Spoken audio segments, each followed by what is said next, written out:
It's the Trick or Treat Treasure Team Collab.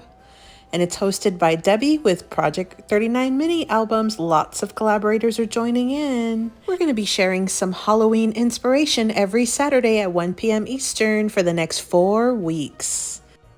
Welcome back, everyone. So I am joining the Trick or Treat Treasure Team Collab. This is just a crafty collab video. This is week 2, so it's mini albums and folios this week.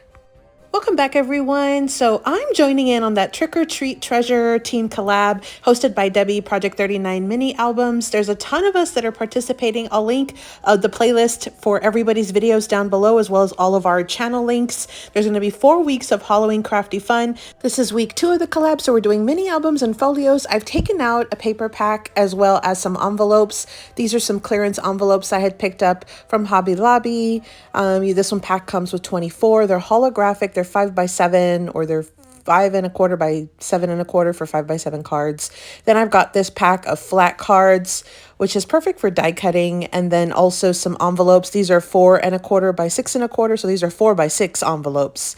So again, all of this was on clearance, or these 2 packs of envelopes were on clearance, and it's what I'll be using for today's project. So the paper pack I'm using is Halloween Magic. This one is by Echo Park, and this one originally comes with 12 sheets of double-sided paper, but I do have 6 extra sheets in here, so I have 18 total. I'll show you that in a second. Let me show you a flip through of what comes in this pack when it's brand new. So here are the patterns. Again, double-sided, 12 by 12 sheets. You do have lots of cut aparts. Then you get like 4 sheets of different cut aparts. Those are some 4x4s. Then we've got some little trick-or-treaters, super fun, bunch of little images there, and then some words and phrases, all Halloween themed. This is going to be really, really fun. I'll tell you in a second what we're going to do, and then I'll take you through the whole process of everything as far as from start to finish in making this project that we'll be talking about in a second for this week. I hope everyone's enjoying this collab so far. I know I am. There's so many amazing projects. I really hope you're enjoying all the different fun inspiration from the entire collab team this month. So these are the remaining images or patterns. Again, some 4x6s, some little skulls, some little haunted houses with some skylines there, and then some additional little like bubble word phrases, speech bubbles, some webbing, and then a miscellaneous sheet of cut aparts, all different sizes. So again, these are all the ones that came in this print, some diamonds, and then also some witch hats. And so that's where the pack ends. And then this is the second partial pack that I had. And it was 6 full sheets, a mixture of cut aparts and solid sheets. So in total, I had 18 sheets for this pack. I am going to be smashing it, but not fully in this video. You'll see as I break down this pack what I'll be doing with the rest of it after I do my main project. So again, I have 18 sheets here, and then each pack usually does come with a sticker sheet. So I've got one here. It's a 12 by 12 sticker sheet of cardstock stickers. Super, super cute. Love all the little images that coordinate with this collection perfectly. So again, we have the Halloween Magic collection from Echo Park. Now, today's project is going to be some envelope mini albums. I will be making mini albums with both of these sizes of envelopes. So I have these 4x6 envelopes, and then I also have the 5x7s. You're going to need 5 envelopes for this, or you could use more, but I'm only using 5 today. So what we'll do is we'll have a front cover, which will be one of the envelopes, and then this flap right here, we are going to add a score line to create a gusset, and I'll talk about that in a second. And then I'm going to add 4 additional envelopes to complete my little mini album. And again, you can add more envelopes if you want. In fact, you can do as many as you want. I'm going to stick to just 5. What you do is you reverse flip that flap and then stick it into the previous envelope, and with the like outside pocket or the inside, like the actual pocket of the envelope facing outwards. And so that will enable you to continue to stack these envelopes. And so you just, again, you stick one into the previous one and you glue it down with the flap. I'll show you this process in a second. We'll actually glue one together. I'm just sort of trying to explain what it's going to look like before we start gluing, because once we start gluing, it'll go a little faster. So you'll, again, continue to add glue to all those flaps. You stick them in. On the final one, you can reverse it and have the like flat edge or the solid edge on the back. And then you'll just basically glue that flap around to the back of the back cover. So again, this is just a process of, intertwining your envelopes using the flap as like your hinge into the previous page. And again, the opening is on the outside. We will add a score line for like a little mini gusset. I'll show you this now. So what I find is that if you're doing about 5 envelopes, you probably want about a 1/8 score. If you're doing more than that, like 8 to 10 or maybe more, you're going to want at least a 1/4 score. So you take it from your fold line from the flap and then score either 1/8 or 1/4. I end up scoring a 1/4 here, but you're going to see that it's way too much, and I end up having to compensate for that later and kind of bring it back down to 1/8. So if you're only using 5, again, I would recommend doing about a 1/8 inch score. Then what you do is fold all the remaining envelopes with your flap backwards, just like this. And one we will end up reversing, but for now, this is how this works. And then what I do is I like to sort of make sure to stretch the fibers of the envelope, the paper of the envelopes. And so I stick one into the other just to kind of see what it's going to be and make sure that it'll fit really easily, really smoothly. You're going to add glue to the back of the flap, or it's really like the inside part of the envelope flap, and then carefully stick it in and then get all the way to the end where you get to the fold line of your little envelope flap, and then go ahead and press it down, square everything away. And then again, your pocket is facing out, and you're going to go ahead and glue the next envelope the exact same way. So your solid part of the envelope will be on the inside, and your open part of the envelope will be facing out. And that again will create the area, the space where you can continue to add envelopes and grow this album for as many envelopes as you want. If you were to flip it, then that's pretty much the end of it, because you won't be able to very easily insert the next one. So you see how I'm just kind of continuing this process. I'm going to, again, add glue to it's technically the inside part of the envelope flap, but then I'm going to have it flipped out with the hole or the opening facing out, like to my right. And so we just continue. Now on this very last one, you don't have to put the hole on the outside. In fact, it helps make your cover more stable or sturdy if you go ahead and put that pocket on the inside. So this time we're going to actually put glue on the outside flap of the envelope and then insert it in. And again, all the way to the end crease of the actual flap, because you want these to be all facing the same like kind of direction, but also the same sort of size. And so they're all even. So those are our pages. Now you see here, then what you do is you glue over the flap, and you see there my gusset was way too big, but you're going to end up gluing the flap on the final cover and then go ahead and just glue it down to the back cover. Now you do not add glue on the spine, that'll make it too stiff. If you only add glue to the actual flap part outside of your little score line that you made, that will make it a little bit more flexible. You see here I'm trying to compensate for doing too large of a score. Again, I would just recommend 1/8 of a score if you're only doing 5 sheets like me. So this is our foundation of our envelope mini album. The last step is just to decorate. You see here I have 5 sheets. So I will repeat this process with some more of these envelopes. Again, this was the 4x6 envelope, which is 4 1/4 by 6 1/4. I am going to be using these 5 1/4 by 7 1/4, which are 5x7 envelopes, to make even more, mini album bases. So I'm going to make a few offline or off camera, and then we'll come back. So I've already made those bases or those foundations the exact same way that I just showed you, where you do the insert reverse method. Now the next thing I'll do is I'm going to go ahead and put my sticker sheet aside, because I won't need that till the final step. I'm also going to separate out my cut aparts from my solid papers, because I don't want to cut into these cut aparts, because I might actually end up needing that pattern paper, depending on how many patterns I have of the solid prints.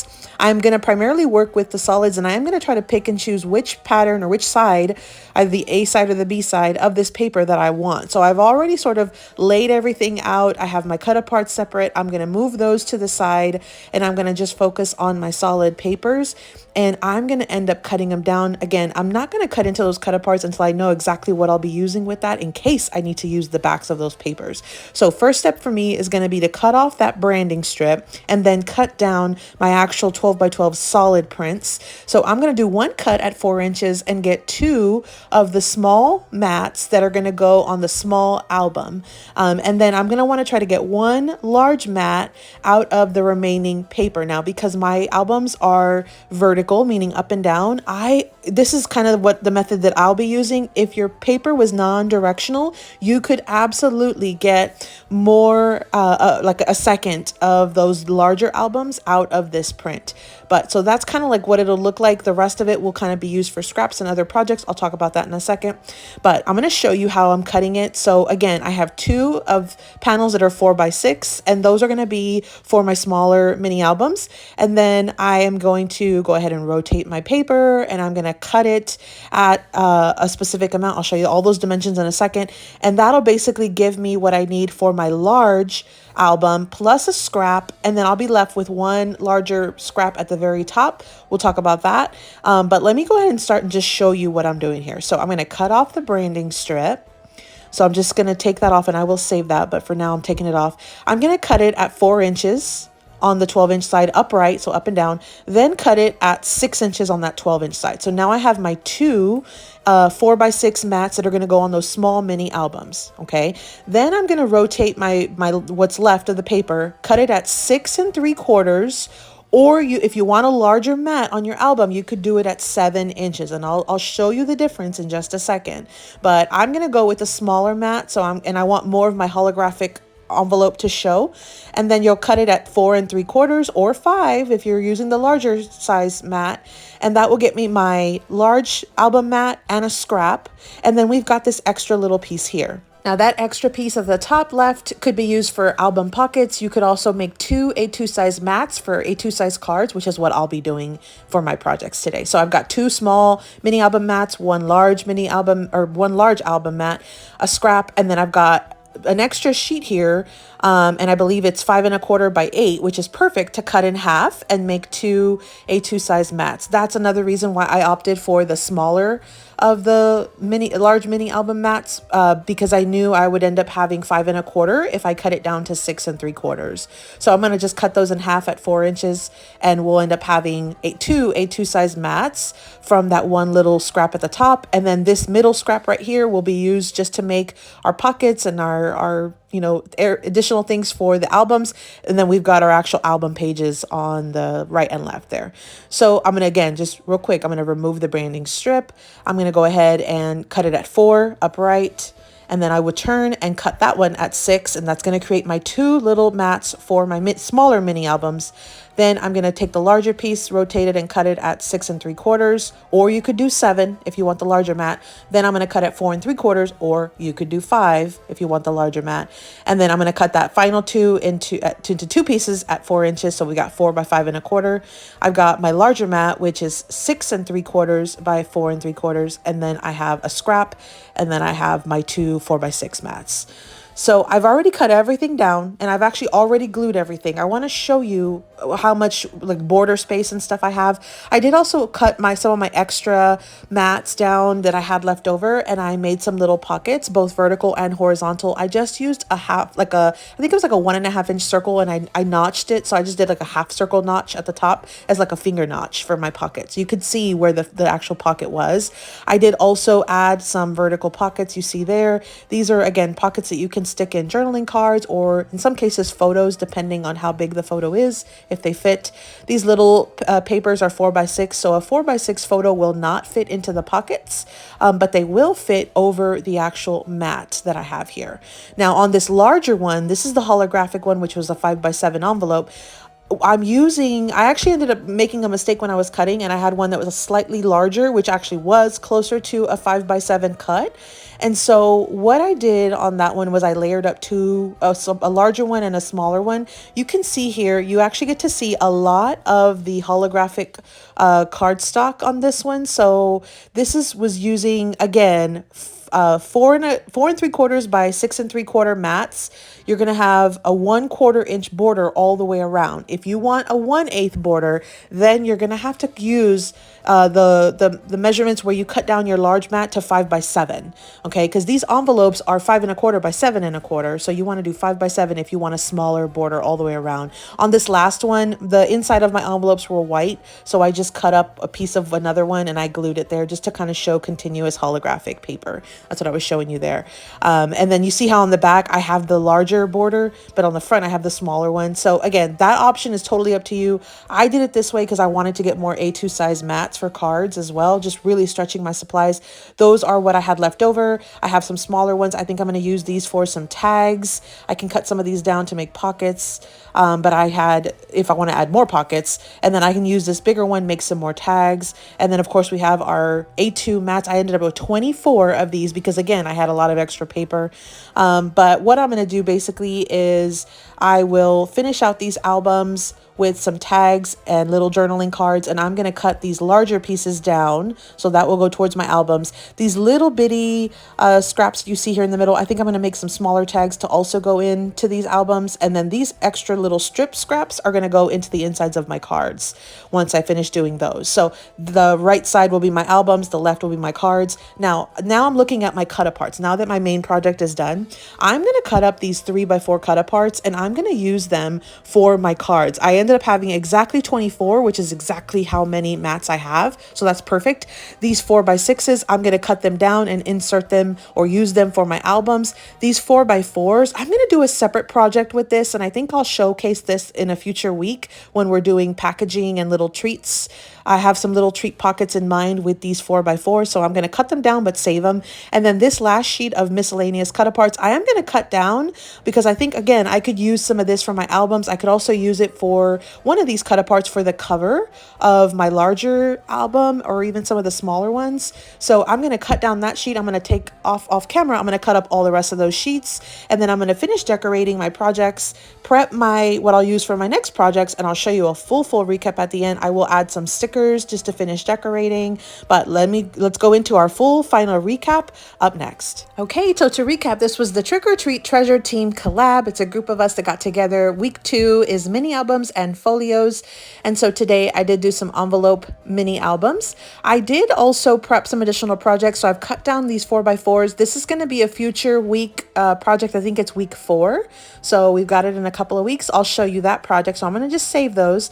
And then I have everything that I'm going to use to make my cards already prepped inside a little cello bag. I've got my 3 by 4 cut aparts. I did cut up some holographic mats that are 3 1/4 by 4 1/4, and then I have those original A2 mats and some scraps. Any little scraps I had left over, including I'm going to add in here the branding strips, but I'm going to have this nice and neat and packaged, and so whenever I am ready to make these cards, it's going to be super easy for me to just grab this kit and just start assembling. And I'll see if I can save those to glue them on camera with you, but for like later, a future video. I have about half or maybe 2/3 of the sheet of stickers still remaining. I will use those to finish off my cards, maybe the insides and the other projects that I'll be doing. So no worries there, but I have 3 finished mini albums that I'm going to show. I'm going to walk through them with you. Here's my first one. This one's the holographic one. Here's what it looks like. I did add 2 layers of the paper, a layer of cardstock, and then my final cut apart. And I did have to cut down that cut apart just a tiny bit on the left and the right, just to make sure to give sort of an even-ish border all the way around. And so this is what the outside looks like. And then I did have those pockets, so I added some of the little cut aparts that came in this kit. I included specifically a lot of the 4 by 6 cut aparts because again, this was a 5 by 7 envelope, so 4 by 6 fits very easily, and 4 by 6 do fit in the pockets of these of this album. So this is a really perfect size if you have a lot of 4 by 6 photos. This size of album. So I did create some tags, and then I did add some little stickers here that say place 4 by 6 photo there. And they fit perfectly with a little border of the pattern paper showing. I have additional tags and cut aparts and things. And so all of these full size pages, I just added as like for like a mat for your photo. And then I just decorated with a few little stickers here and there. And then again, the different pockets, I've got just different stickers to decorate the orientations. So that was the first mini album. Then I created 2 of the smaller ones with the 4x6 envelopes. These are slightly smaller. You see here, I ended up cutting that cut apart a little bit more, and I added a layer of holographic cardstock. That is, by the way, the Recollections holographic cardstock from Michaels. So it's not as bright as the one from Joann's, but I think it still looks great. I added some little mats or photo mats there, and then I did cut down some tags, and I did punch the holes on the tags, but I did not add any ribbon or anything because I want to keep these as flat as possible for storage. Later on, I might come and add just a tiny bit of ribbon just to add little tassels to my bookmarks or my little tags here. You see there, I did matte all of those little cut aparts with the holographic paper. I think it just adds a little extra shine to the inside of my mini album. And then here's the second one. And again, I layered up a cut apart, and I also layered up a couple layers of the paper with the holographic cardstock. I think it turned out cute. And then I have my little tags I cut down. I added some photo mat stickers here, and this one has a ton. I think each of these smaller ones ended up averaging like four to five photos per album as far as full-size sheets. You could also technically add like a little waterfall effect on one of these full-size panels and then have like more photos, but for now that's what I'll do. And then on these tags you could always add a picture or add some journaling. So those were my two little ones and my larger album. Again, this was a Trick or Treat Treasure Team collab. This was week 2, which is mini albums and folios. Today I did envelope mini albums. I did 2 smaller ones using some 4x6 envelopes, and then I did one larger one using some 5x7 envelopes. These were so super fun. I brought in some additional supplies from my stash, which is always fun. I likely will add these to my craft fair. And then I also have some cards that are prepped and ready just to be made or assembled. I've got 24 there. And then I also have some of these 4x4s, which I'll use in a future project. So stay tuned for that. So again, this was Halloween Magic by Echo Park. And again, this was for the hashtag Trick or Treat Treasure. This was the Treasure Team collab. We're doing inspiration all month long, every Saturday for 4 total weeks. I hope you're getting a lot of inspiration. Happy crafting.